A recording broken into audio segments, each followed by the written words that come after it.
Ele permaneceu através dos tempos. O livro de Deus. A Bíblia. Indispensável em nosso mundo complexo. Transmitindo esperança ao redor do mundo.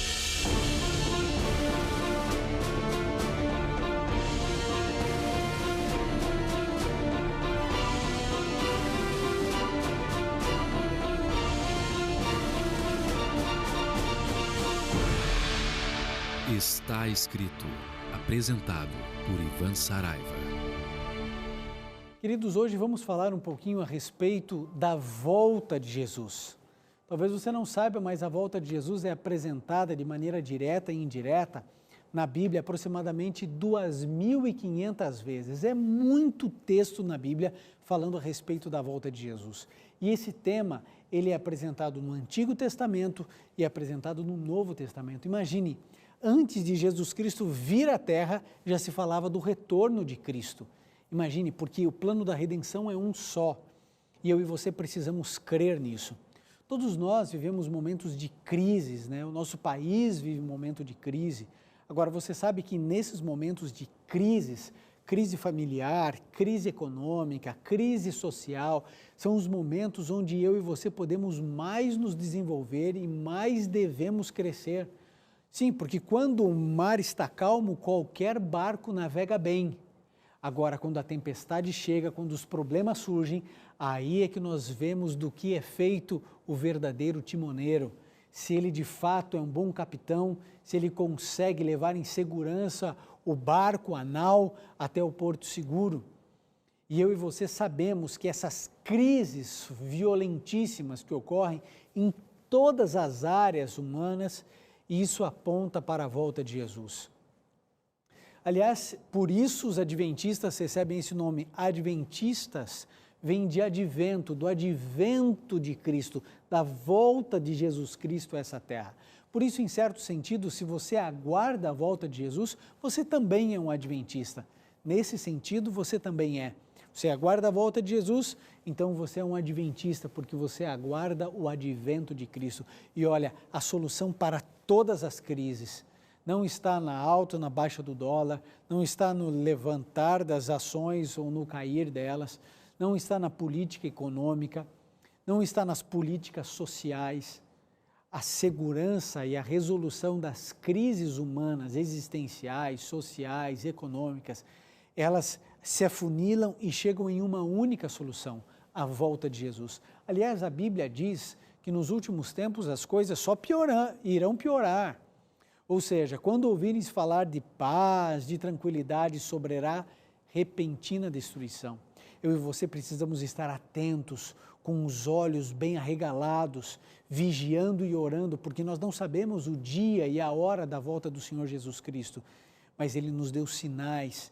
Eu e você precisamos entender que essa é a mais linda, mais bonita e mais especial de todas as promessas bíblicas. E é sobre ela que eu e você vamos tratar hoje, com um viés um pouco diferente, mas que eu acho muito importante e relevante para o seu conhecimento, para o meu conhecimento e para o desenvolvimento da nossa fé em Jesus. Você que quer crescer em Cristo, quer crescer no conhecimento bíblico, a mensagem de hoje é uma oportunidade tanto para você e para mim também sempre.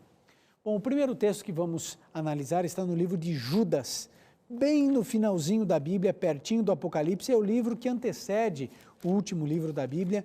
Judas, no capítulo 1, só tem um capítulo, Judas 1, 14 e 15 diz assim: concernente a estes, profetizou Enoque, o sétimo depois de Adão.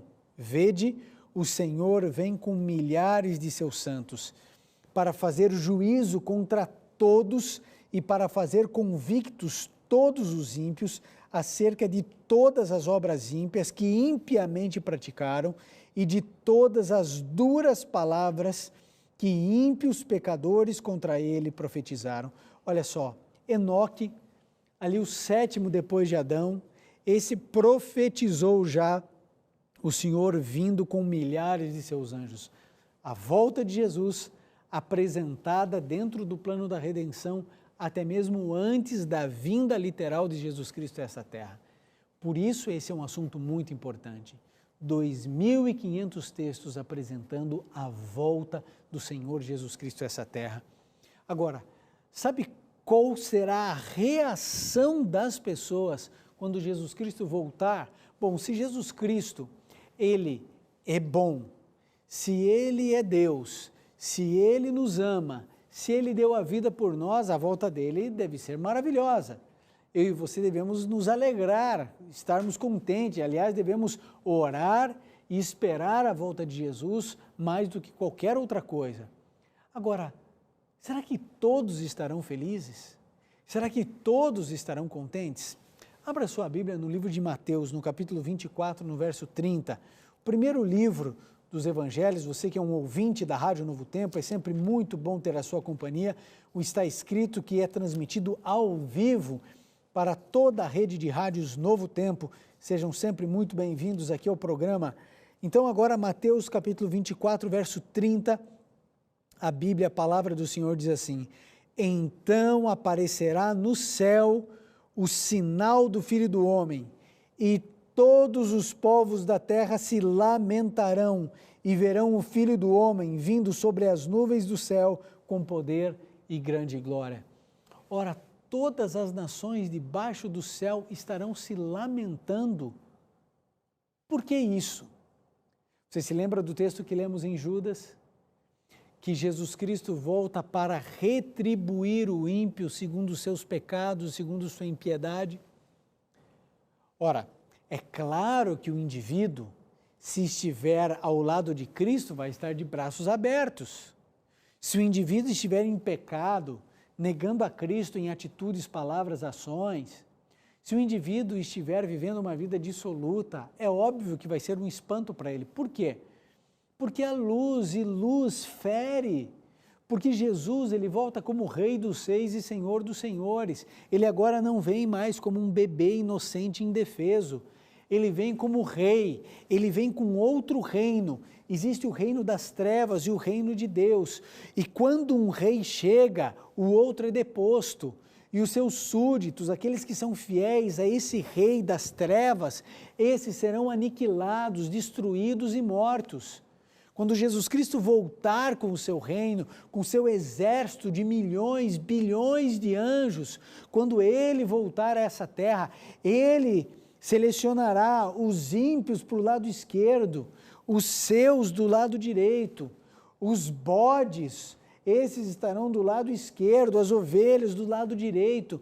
Quem serviu a esse rei mau, que é o diabo, quem seguiu as suas ordens, quem praticou as suas determinações, quem viveu os prazeres diabólicos desse reino, vai ser destruído com a volta de Jesus. Aqueles que se negaram a viver as maldições desse lugar, aqueles que fizeram do seu reino o reino dos céus, esses estarão de braços abertos. É por isso que a Bíblia declara que de todos os povos haverá pessoas que se lamentarão. É claro, viveram a vida negando Jesus, passaram uma vida negando a Bíblia, passaram a vida nos smartphones, abandonando e deixando a Bíblia de lado, pegando pó. Essas pessoas colherão aquilo que plantaram. Querido, nós não podemos brincar com a volta de Jesus. Imagine que o livro do Apocalipse diz assim, que alguns dirão, pedras e rochedos caiam sobre nós, escondei-nos da face daquele que se assenta no trono e da ira do Cordeiro. Jesus Cristo vem como Rei dos Reis, Senhor dos Senhores. Ele vem para estabelecer um outro sistema, uma outra lógica. A lógica do reino de Deus é outra. A lógica é assim, o menor passa a ser o maior é quem mais serve. A lógica é, eu prefiro a tua felicidade do que a minha. Eu prefiro ser injustiçado do que promover injustiça. A minha vida é sempre oferecendo misericórdia. A lógica é outra. A lógica desse reino que está vindo se estabelecer é uma lógica de bondade, de amor, de altruísmo, de abnegação, de submissão. A lógica desse mundo é a lógica de matar um leão por dia, é de pesar no pescoço de um para poder subir um degrau. A lógica desse mundo é olho por olho, dente por dente. A lógica desse mundo é eu me dando bem, problema é seu, você que se lasque nessa vida.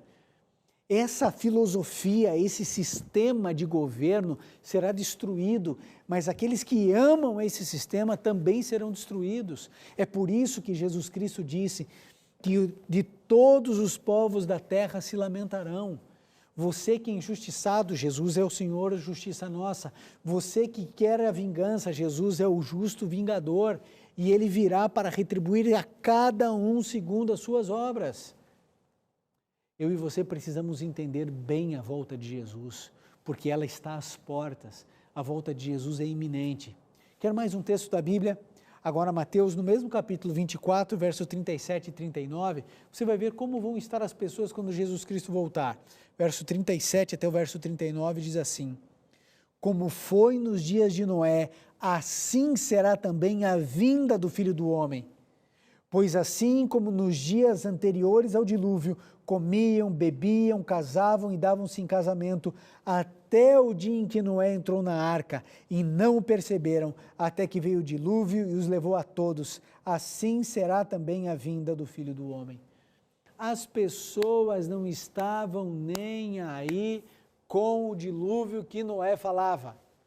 Na cabeça das pessoas, Noé era um extremista, lunático, fanático, um velho doido, construindo um barco num lugar seco, longe da praia, longe do mar. Tá louco, é maluco. E tinha gente que ia lá ajudar a construir por causa do dinheiro, mas fazia aquilo dando risada, satirizando, entendendo que aquilo lá nunca iria acontecer. Infelizmente, amigo, em nossos dias, milhões de pessoas, quando a gente fala a respeito da volta de Jesus, dão risada. São loucos. Eu me lembro de uma professora universitária, eu era estudante, e ela gostava muito de mim, e um dia ela pediu para eu explicar o plano da redenção para ela. Eu sentei e fiquei 3 horas apresentando o plano de Deus para a salvação humana. Quando eu terminei de falar 3 horas, eu já era pastor, mas eu era novo, eu devia ter ali os meus 23, 24 anos. Ela olhou para mim e falou assim: Ivan, meu filho, sabe, eu admiro muito todas as suas participações na classe, você é um garoto de ouro, e exatamente por isso eu não consigo acreditar que você crê nisso que você me falou. E sabe, ela era sincera, muito direta, uma excelente professora, aliás, uma sumidade dentro da pedagogia. No entanto, ela não crê. As pessoas não acreditam. As pessoas vivem como se isso fosse um conto de fadas, como se fosse uma fábula, como se não fosse literal. E é triste porque essas pessoas são sinceras no que dizem. Elas realmente não creem, elas não acreditam. É por isso que Jesus Cristo disse, olha, antes do dilúvio era assim. Estavam casando, dando-se em casamento, bebiam, comiam. O que ele está dizendo? Cotidiano. Cada um tocando a sua vida. Nós estamos muito próximos do maior evento escatológico, do maior momento da história desse universo conhecido. É o estabelecimento do reino de Deus. Mas nós cruzamos os braços, milhões não sabem porque nós não anunciamos, outros milhões já souberam, mas não consideram, e nós, crentes, não importa se você é católico, batista, metodista, assembleiano, maranata, luterano, adventista, a gente acredita, mas a gente vive como se não acreditasse. A gente continua querendo acumular bens, juntar tesouros aqui nessa terra, e são poucos aqueles que investem no pobre, na viúva, no órfão, naquele que precisa. Eu e você precisamos compreender e entender que falta muito pouco tempo para Jesus voltar a essa terra. Bom, há mais um texto que eu gostaria de repartir com você, para que a sua mente fosse abrindo cada vez mais. 2 Coríntios 4:4, nós encontramos um texto bastante importante para a reflexão de hoje. 2 Coríntios 4:4, a Bíblia diz assim: nos quais o Deus deste século cegou, preste atenção, cegou os entendimentos dos incrédulos, para que não lhes resplandeça a luz do Evangelho da glória de Cristo, que é a imagem de Deus. O Deus desse século, e você pode colocar aí o Deus que você quiser, o dinheiro, fama, poder, o Deus desse século cegou os incrédulos. Eles não conseguem crer, não conseguem acreditar, não conseguem admitir a Bíblia como um livro inspirado, um livro normativo, um livro de regras, princípios, valores e normas. Eles não acreditam nisso. Alguns acham que tem até algum valor histórico, outros o respeitam porque milhões o têm por sagrado, mas a Bíblia passa a ser para eles tão relevante quanto um livro de um bom autor. Citam a Bíblia como citariam qualquer outro livro, e simplesmente isso. Ah, querido, o Deus desse século tem cegado você, tem cegado a sua família. Você já não consegue mais crer, não consegue mais acreditar. Humilhe-se diante de Jesus e diga: Senhor, eu não consigo mais acreditar em nada. Molda o meu coração, limpa o meu coração, se preciso, muda de coração, faz um transplante em mim. Mas clame ao seu Deus, para que Ele coloque a fé dentro do seu coração. Sabe por quê? Porque fé é um dom que vem de Deus. Você tem dificuldades em crer, diga isso a Ele. Mas, por favor, não se acomode, não viva aí nessa zona de conforto que é destruidora, que vai acabar com a sua vida, vai acabar com a vida dos teus filhos. Você vai se perder eternamente simplesmente porque se acomodou na incredulidade, focou nas aquisições da vida, na troca de carro, na compra das casas, em você ser promovido, em estudar mais um idioma, mais isso, mais aquilo, e a gente vai deixando de lado algo tão significativo que envolve a nossa vida eterna, que é a nossa salvação. Este mundo não pode cegar você. Abra os seus olhos, abra a sua mente.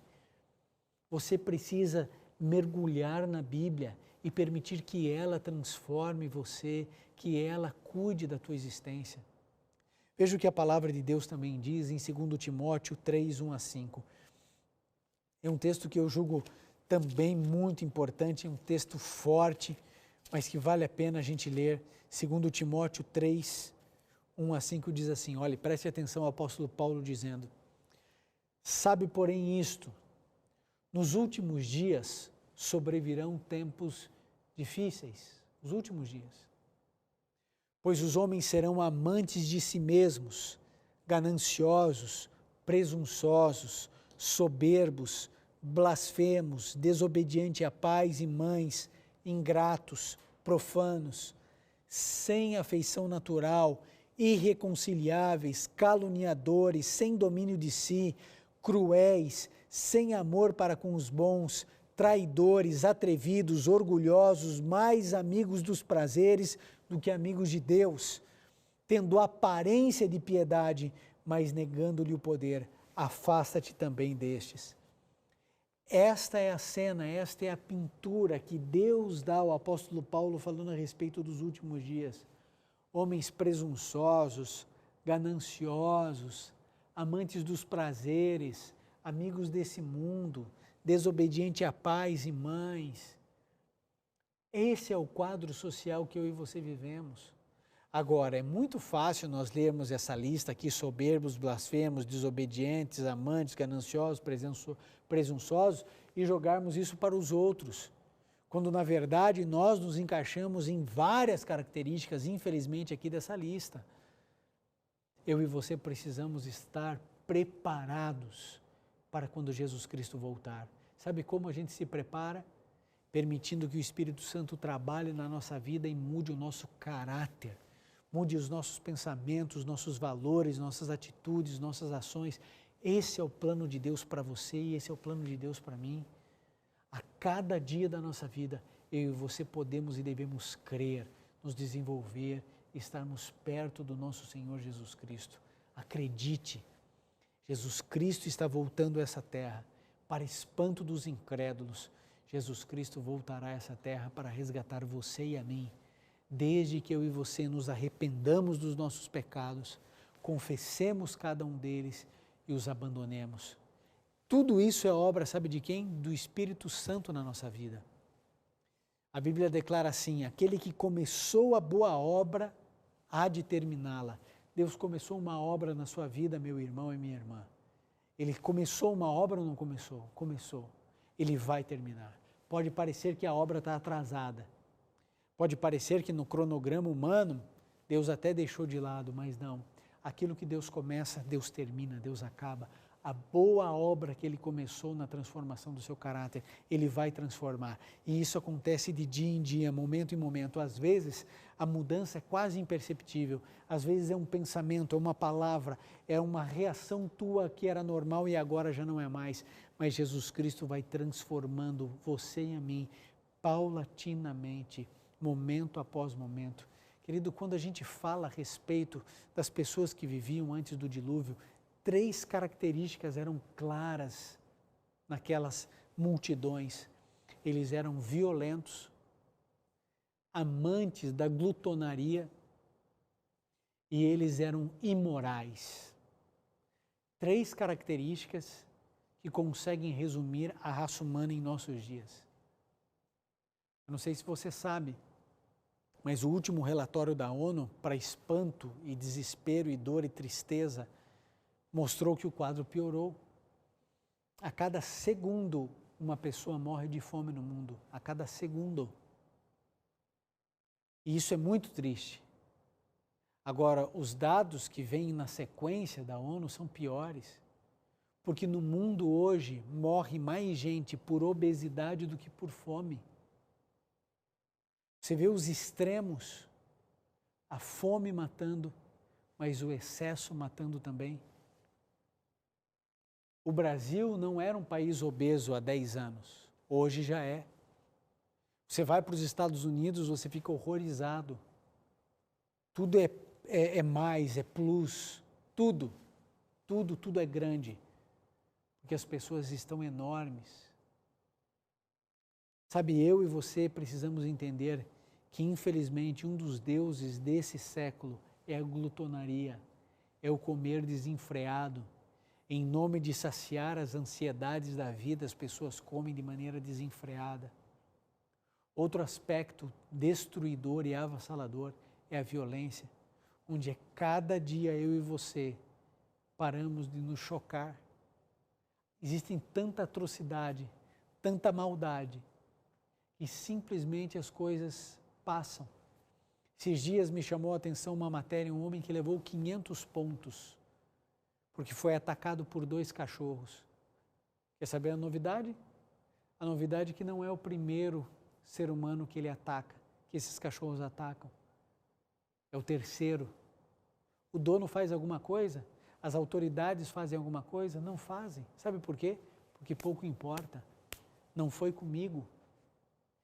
O problema da violência não é só ela em si, o que já é um problema do tamanho do universo, mas a nossa capacidade de nos tornarmos insensíveis à violência cometida em relação aos outros. Olha o que acontece aí, as imigrações, os refugiados espalhados no mundo, o desespero, o coração duro de alguns, a maldade não tem fim. O país diz assim, não, a gente não pode recolher os refugiados porque existem terroristas infiltrados para entrar nos nossos países, para matar mais gente. E a gente não sabe o que fazer, como fazer e de que jeito fazer. A violência não tem fim. A imaginação maligna do homem para promover violência e dor no outro ser humano não tem limites. E a moralidade, onde o ser humano tem se bestializado, onde o mundo tem se sodomizado, onde o mundo tem trocado todos os valores, princípios morais dentro da sexualidade humana em busca de prazeres cada vez mais intensos e chega aos seus limites mais extremos só para descobrir que não é feliz de jeito algum, de momento algum, de forma alguma. Violência, glutonaria e imoralidade. Você consegue ver a nossa sociedade assim? Pois é assim, desobediente a pais, mães, ingratos, profanos, amantes dos prazeres, mais amigos do mundo do que amigos de Deus. Eu e você vivemos os últimos segundos da história da humanidade. E eu pergunto, você está gastando o seu tempo com o quê? O que você tem feito com o seu tempo? Você tem permanecido em Cristo ou você tem permanecido no mundo? Você tem permanecido naquele que é a fonte da vida ou você tem se apegado, se agarrado à fonte do mal, da miséria, da dor, da tristeza e do pecado? O que é que tem acontecido na sua vida, amigo? 2 caminhos para escolher. Mas é você quem vai tomar ou quem tem a palavra final. Você, não sou eu, é você. O papel do está escrito, o meu papel eu estou fazendo, advertindo você, implorando a você, que você tome uma decisão e uma decisão acertada, que você compreenda, Jesus Cristo vem nas nuvens dos céus, todo olho verá, Ele vem pessoalmente, Ele vem e Ele trará todos os seus anjos juntos, Ele vem estabelecer o seu reino de paz, de amor, de bondade, de altruísmo, de beleza, de singeleza, de segurança, de alegria, de felicidade, de bem-estar. Ele vem estabelecer o seu reino e aqueles que estão arraigados, presos a esse mundo vil serão destruídos. E Deus declara em 2 Pedro que Ele não tem prazer na morte do ímpio, antes Ele quer que todos se arrependam, que todos cheguem ao arrependimento. Por isso é a hora de você tomar a sua decisão. Filipenses 3, verso 2, é o último verso que eu quero ler com você. Filipenses 3, verso 2, ele diz assim. Filipenses 3, verso 20, diz assim: mas a nossa pátria está nos céus, de onde esperamos o Salvador, o Senhor Jesus Cristo. A sua pátria, amigo, a minha pátria, não é o Brasil. O meu lugar não é aqui. Deus preparou novos céus e nova terra. A nossa pátria é outra, ela está nos céus. Eu e você não precisamos nos desesperar diante das injustiças desse lugar, porque aqui nesse mundo, como você pertence a outro reino, você vai ser injustiçado. Você vai ser incompreendido, abandonado, desprezado, largado, desqualificado, sabe por quê? Porque você não é daqui. Você não pertence a esse lugar. Você pertence a outro. E porque você não pertence a esse lugar, todo mundo que é daqui vai humilhar você, vai rebaixar você, vai tentar escravizar você, vai denigrir sua imagem. Mas não se preocupe, em pouco tempo, aquele que há de vir virá e não tardará. Você acredita nisso? Jesus Cristo está voltando, amigo. Falta muito pouco tempo para você e eu descansarmos em paz, em segurança. Eu e você seremos plenamente felizes, eternamente salvos. Receberemos de Deus a incorruptibilidade, a imortalidade. Eu e você viveremos para sempre as maravilhas e as delícias do céu. Mas para isso, nesse momento, você precisa entender, nós estamos em guerra, luta diária. A cada momento da nossa vida precisamos vencer. Só que essa vitória é alcançada por Cristo Jesus. Quem vence por nós é Jesus. Basta eu estar ligado a Ele. Basta eu estar ligado à videira. Eu vou permanecer nele e Ele vai permanecer em mim.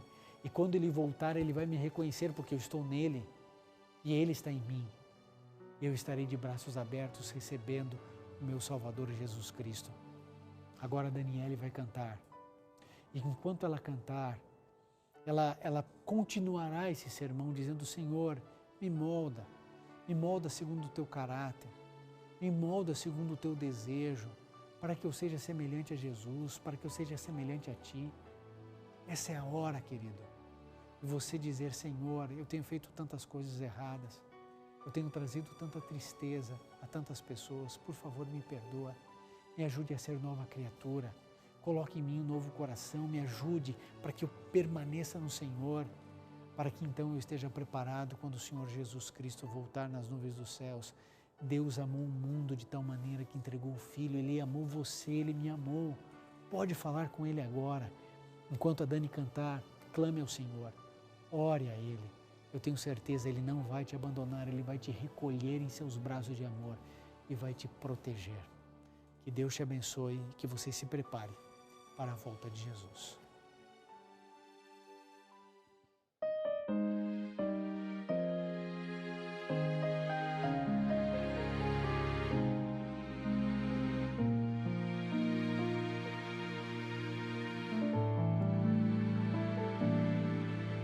Só tu, Senhor, podes ver em mim o que posso ser para te servir. Só tu, Senhor, podes mudar tudo o que sou e podes moldar-me para o teu louvor. Molda minha vida, molda-me, Senhor, molda inteiramente quem eu sou. Torna-me, Senhor, um vaso de honra em tuas mãos. Eis-me aqui, Senhor, eu quero ser transformado por tuas mãos. Tu és meu Pai, e eu me quebranto aos teus pés. És meu oleiro, e eu sou a arte de tuas mãos. Vem, me refaz e tira toda a imperfeição. Me enche do Espírito, me enche da tua unção. Molda minha vida, molda-me, Senhor, molda inteiramente quem eu sou. Torna-me, Senhor, um vaso de honra em tuas mãos. Eis-me aqui, Senhor, eu quero ser transformado por tuas mãos. Um vaso novo eu quero ser, me entrego, Senhor, ao teu querer. Molda minha vida, molda-me, Senhor, molda inteiramente quem eu sou. Torna-me, Senhor, um vaso de honra em tuas mãos. Eis-me aqui, Senhor, eu quero ser transformado por tuas mãos. Eis-me aqui, Senhor, eu quero ser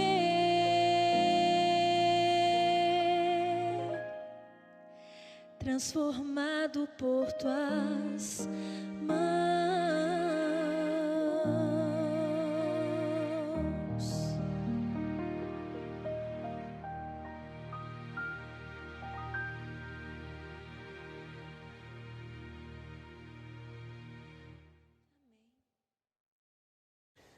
Deus quer moldar você e quer mudar muitas coisas em você.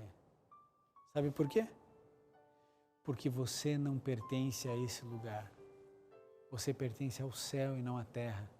É por isso que eu amo Filipenses 3:20. Mas nossa pátria está nos céus, onde esperamos o Salvador, o Senhor Jesus Cristo. Eu pertenço a outro lugar. E você? Pertence a que lugar? A esse buraco? Não pertence. Você pode pertencer se você quiser. Se a sua escolha for essa, eu não posso fazer nada, Deus não pode fazer nada, porque é uma escolha sua. Você é livre, mas eu sei que você quer algo melhor. Eu sei que existe alguma coisa dentro do seu coração dizendo tem alguma coisa errada. Eu tenho casa, eu tenho emprego, eu tenho trabalho, eu tenho família, eu tenho tudo, mas eu não me sinto bem. Por que nada me satisfaz? Sabe por que nada satisfaz você? É porque tudo que existe aqui nunca vai satisfazer. Porque você não foi feito para cá. O teu mundo não é esse, a tua pátria não é essa. Esse lugar foi contaminado pelo pecado. O pecado tem destruído a tua vida, tem feito você envelhecer, tem destruído tua filha. Olha o que aconteceu com a tua filha. Olha bem. Olha onde está teu filho. Sabe qual é o problema do teu filho? Não é bebida, não são as drogas, não é a doença, não é o câncer. O problema do seu filho é o pecado. Quando o pecado for extirpado, você acha que vai ter doença? Quando o pecado for extirpado da terra, você acha que alguém vai envelhecer? Você acha que alguém vai trapacear o outro, enganar o outro? Você acha que alguém vai ter mágoa, alguém vai magoar alguém? Nosso problema chama-se pecado. E é a hora de você definir na tua vida que você não pertence mais a esse lugar, que você pertence ao céu e não à terra, que você tem uma outra pátria e que é para lá que você está indo. Mas isso é uma decisão que precisa brotar de dentro das tuas entranhas, de dentro da tua alma, e você, de maneira resoluta, dizer: Senhor, a partir de hoje eu pertenço ao Senhor, eu permaneço e permanecerei ligado à videira, mesmo que desabem os céus, eu não vou tirar as minhas mãos das tuas. E eu vou rumo ao céu e vou levar o maior número de pessoas que eu puder comigo, eu vou anunciar o Evangelho, eu vou pregar o Evangelho, eu vou levar o Senhor comigo para onde quer que eu for. Querido, essa é a decisão daqueles que estarão salvos quando Jesus Cristo voltar. E a missão do Está Escrito é advertir você, implorar que você tome a sua decisão. Vamos orar agora ao Senhor, vamos clamar para que Ele molde a nossa vida e o nosso coração. Se você puder, onde você estiver, feche seus olhos, curve sua fronte e vamos juntos orar. Querido Pai, nós queremos estarmos todos preparados para quando o Senhor voltar. Por isso, estenda a tua mão, pegue na nossa mão infantil e frágil, conduza-nos para o teu reino, perdoe os nossos pecados, nossas falhas. Somos indignos, temos errado tantas vezes, mas precisamos do teu perdão e do teu amor. Por isso, lave-nos, purifique-nos, que sejamos tudo aquilo que o Senhor sonha e tudo aquilo que o Senhor deseja. Colocamos tudo em tuas mãos, a nossa vida e os nossos sonhos, em nome de Jesus. Amém. E lembre-se, amigo, está escrito: nem só de pão viverá o homem, mas de toda a palavra que sai da boca de Deus.